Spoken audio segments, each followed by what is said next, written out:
Bonjour à tous. Aujourd'hui, je vous retrouve pour aborder un sujet que j'aborde souvent à travers mes vidéos, mais que j'ai jamais abordé tel quel, c'est-à-dire les études derrière l'alimentation intuitive. C'est une vidéo qui va être un peu différente de d'habitude. Si le contenu vous plaît, même si ça change, n'oubliez pas de la liker, ça me permettra de savoir si ça vous plaît ou pas en fait, tout simplement. Merci. Allez, let's go. Je m'aperçois que sur Instagram notamment, quand on entend parler de l'alimentation intuitive, on a l'impression que parfois c'est une approche, une méthode qui aurait été inventée par je ne sais qui. Limite, on a l'impression parfois que c'est un truc qui a été inventé par des influenceurs et qui sont là pour te dire de grossir et de manger tout ce que tu veux. Et du coup, à chaque fois, je me dis, je sais pas, c'est étrange de voir les choses comme ça parce que c'est une approche scientifique qui a été développée par des diététiciennes sur de nombreuses années, qui a été validée scientifiquement. À chaque fois, je trouve ça dommage de pas vouloir creuser et je pense notamment aux professionnels de santé qui s'y intéressent mais pas totalement et qui, j'ai l'impression, pour beaucoup, voient ça comme une approche qui a été inventée dans le garage de quelqu'un alors qu'il y a énormément d'études qui ont été faites dessus et voilà, je voulais revenir sur finalement comment l'alimentation intuitive a été inventée et vous montrer en quoi c'était une approche scientifique qui avait ses sources dans la science et qui était validée aujourd'hui par la science et qui a des résultats en fait scientifiques qui ont été menés sur des milliers de personnes. Et je sais que moi personnellement en tout cas, c'est quelque chose qui m'a aussi attirée et attisé ma curiosité quand j'ai découvert l'alimentation intuitive parce que moi j'ai fait des études scientifiques et j'avoue que je suis pas je vais pas aller vers les trucs dont on me parle comme ça sans me renseigner un minimum. Et je me souviens que la première fois que j'ai lu le livre de l'alimentation intuitive, je me suis dit ah oui, en fait, il y a tout un nouveau monde que je ne connaissais pas, autant chez des professionnels de la nutrition que de la psychologie. Et ça m'a vachement aidée, je pense, à faire confiance au process et à me laisser porter, en fait, vers ce qu'on me disait, ce qu'on me proposait. Parce que c'était une approche un peu validée, finalement. Alors que si ça avait été une approche développée par une personne, je pense que j'aurais émis beaucoup plus de doutes, ce qui est, je pense, normal. Donc voilà, je me suis dit que c'était intéressant de vous parler de tout ça aujourd'hui, parce que finalement, je trouve que c'est important d'être dans la critique, dans la prise de recul, dans l'analyse. Vraiment, je trouve ça essentiel, même surtout aujourd'hui, on nous propose 1 million de choses. Mais je pense que c'est important de prendre conscience de l'état actuel de la science et de la réalité de ce qu'est l'alimentation intuitive, plutôt que de se fier aux 10 premiers articles que vous verrez sur Google qui expliquent l'alimentation intuitive. Donc voilà, je pense que cette vidéo, elle est à la fois destinée aux professionnels qu'aux particuliers. Donc petit retour sur les fondements et la validation de cette approche scientifique qu'est l'alimentation intuitive. Donc déjà, il faut savoir que c'est une méthode qui est inspirée par la science. Ça veut dire quoi? Ça veut dire que les deux diététiciennes qui ont créé l'alimentation intuitive, donc Evelyn Tribole et Elise Reich, si elles ont eu l'idée de créer cette approche à la base, c'est parce que, déjà, elles voyaient que ce qu'elles proposaient grâce à leurs études de diététicienne à leurs patients ne fonctionnait pas, ou en tout cas pas sur le long terme. Donc elles ont commencé à chercher finalement comment améliorer leur pratique. C'est vraiment venu de là à la base. Et donc elles se sont penchées sur la littérature qui existait déjà, autant en psychologie qu'en nutrition. Et elles se sont intéressées notamment au comportement compulsif, à la psychologie derrière l'alimentation, au comportement alimentaire chez les enfants. Évidemment, à ce moment-là, il y avait aussi des études qui étaient déjà faites sur les régimes et sur le fait que ça ne fonctionnait pas. Et elles se sont aussi intéressées au côté social, aux influences externes qui pouvaient avoir un impact sur notre comportement alimentaire.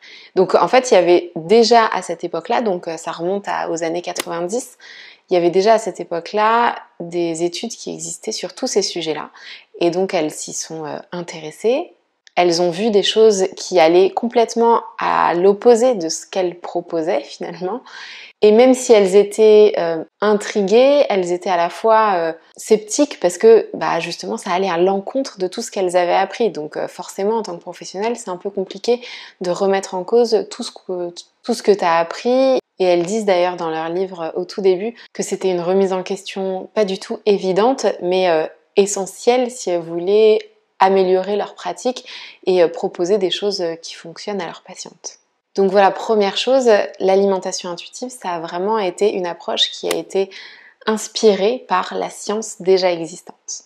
Ensuite, une fois qu'elles ont compris tout ça, une fois qu'elles sont sorties un petit peu de leur zone de confort ou leur zone d'apprentissage liée à leurs études, elles ont commencé à mettre en place l'alimentation intuitive ou plutôt à créer l'alimentation intuitive finalement avec les patientes et les patients qu'elles suivaient.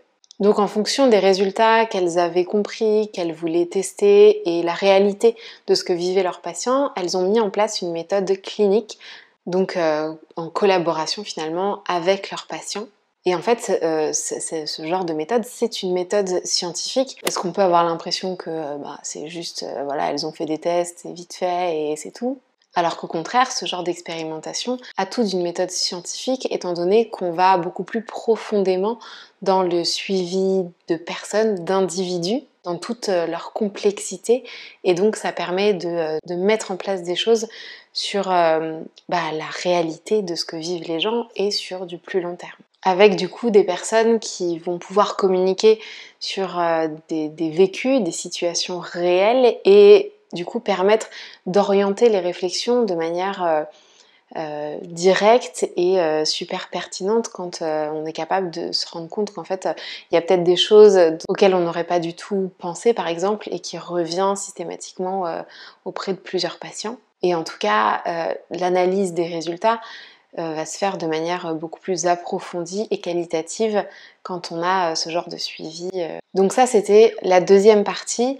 L'alimentation intuitive a été créée via une méthode clinique. Et il me semble que les méthodes cliniques, c'est surtout des méthodes qui sont utilisées en psychologie. Et du coup, on voit complètement l'intérêt de ce genre de méthode dans ce genre de sujet où on est en train de parler du rapport à l'alimentation, qui est donc très lié à la psychologie de chaque personne. Donc après tout ce travail, elles ont créé l'alimentation intuitive. Elles ont divisé ça en 10 principes et elles ont publié un livre à ce sujet expliquant leur méthode. Donc ça, c'était en 1995. Elles ont continué à proposer donc l'alimentation intuitive à leurs patients, à communiquer dessus. Mais en fait, on a commencé à parler de l'alimentation intuitive qu'une dizaine d'années plus tard, quand des études ont commencé à être faites sur l'alimentation intuitive et les différences qu'on observait chez des personnes qui étaient des mangeuses intuitives et des personnes qui n'étaient pas des mangeuses intuitives. Donc des différences à la fois sur l'IMC, sur la stabilité de leur poids, sur leur comportement alimentaire, sur leur capacité à manger en fonction de leur faim davantage qu'en fonction de leurs émotions. Les études ont commencé aussi à aborder d'autres indicateurs de santé comme les risques cardiaques, le taux de graisse dans le sang. Et en fait, petit à petit, les médias ont commencé à s'intéresser à cette approche et donc forcément, d'autres études se sont enchaînées. Aujourd'hui, il faut savoir qu'il y a une échelle, par exemple, qui permet de définir si vous êtes un mangeur intuitif ou pas. Donc cette échelle, elle a été créée pareil, de manière scientifique. Elle a même été mise à jour plusieurs fois depuis 2005 à peu près. Et en fait, cette échelle, elle a été d'une grande aide parce qu'elle a permis de faciliter finalement le choix des populations qu'on prenait pour faire les études. Elle a permis de faciliter aussi l'analyse des résultats qu'on obtenait sur est-ce que les personnes sont devenues des mangeuses intuitives ou pas. Bref, ça a vraiment été le début de l'explosion des études sur l'alimentation intuitive. Et depuis 2006, il y a eu énormément d'études, je crois qu'il y en a plus que 125 même aujourd'hui, qui à la fois valident scientifiquement l'alimentation intuitive et ses bénéfices pour la santé, autant la santé mentale que la santé physique, mais aussi des études qui montrent en place...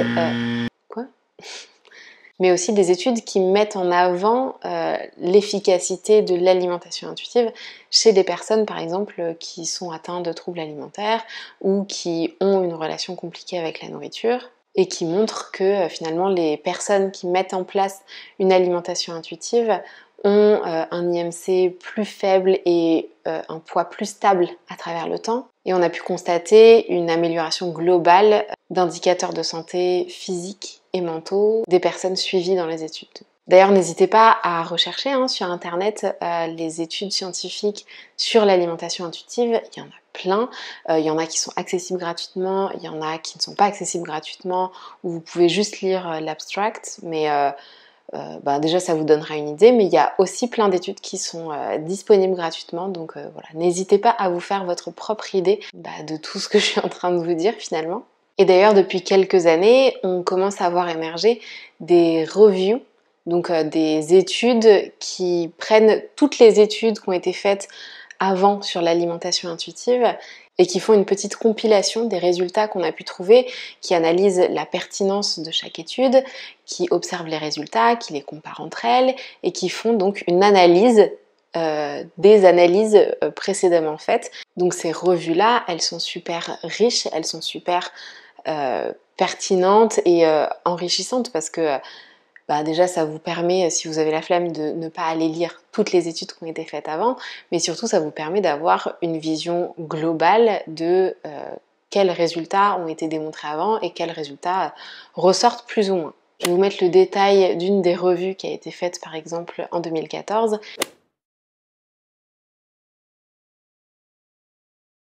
Voilà l'état actuel des choses sur l'alimentation intuitive. Et ça me paraissait essentiel de faire vraiment un focus sur la démarche scientifique qu'est l'alimentation intuitive, autant dans ses fondements que dans sa validation en fait.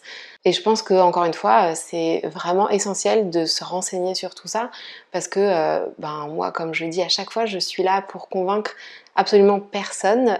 Moi-même, j'ai dû me convaincre moi-même quand j'ai commencé à m'intéresser à l'alimentation intuitive. Donc surtout, faites vos recherches, allez regarder tout ce qui est fait à ce sujet. Donc voilà, ça me semblait important de revenir sur les fondements de l'alimentation intuitive et la méthode scientifique qu'est l'alimentation intuitive, parce que je pense qu'on a tendance à l'oublier. Alors je sais pas si c'est parce que moi je fais des vidéos sur YouTube sur ce sujet, qu'on a l'impression que c'est une méthode inventée par une youtubeuse dans son coin, mais en tout cas j'ai l'impression que c'est l'image que l'alimentation intuitive a parfois au sein des professionnels de santé. Et je trouve ça dommage parce que souvent ce sont ces mêmes personnes qui vont mettre en avant l'importance de la littérature scientifique, et je trouve ça super important et je suis complètement d'accord. Mais du coup j'ai un peu du mal à comprendre comment on est dans le rejet parfois de l'alimentation intuitive. Surtout que souvent ces mêmes personnes vont proposer une méthode, leur méthode, qui va souvent être un mix entre un rééquilibrage alimentaire, un travail sur les émotions, un travail sur soi. Donc ils vont proposer leur méthode qui n'est a priori pas validée scientifiquement, tout en mettant en avant de l'autre côté l'importance des études scientifiques et en rejetant l'alimentation intuitive pour je ne sais quelle raison, mais en tout cas sans prendre en compte le fait que c'est une méthode scientifique créée par des professionnels de santé et basée sur la science. Donc voilà, j'ai l'impression que cet aspect-là de l'alimentation intuitive n'est pas connu, n'est pas pris en compte, n'est pas mis en avant. Donc voilà, j'espère que ça vous donnera envie de creuser davantage sur tout ça, que vous soyez un particulier ou un professionnel de santé. Je pense qu'on passe à côté de beaucoup de choses concernant l'alimentation intuitive et je trouve ça dommage parce que je pense que ça pourrait servir à beaucoup de personnes. Donc voilà, en tout cas si vous voulez aller plus loin, je propose moi un accompagnement en ligne donc basé sur l'alimentation intuitive. Vous trouverez toutes les informations dans le premier lien qui est dans la barre d'infos. J'espère que cette vidéo vous aura plu et je vous dis à très vite pour une prochaine vidéo. Bye!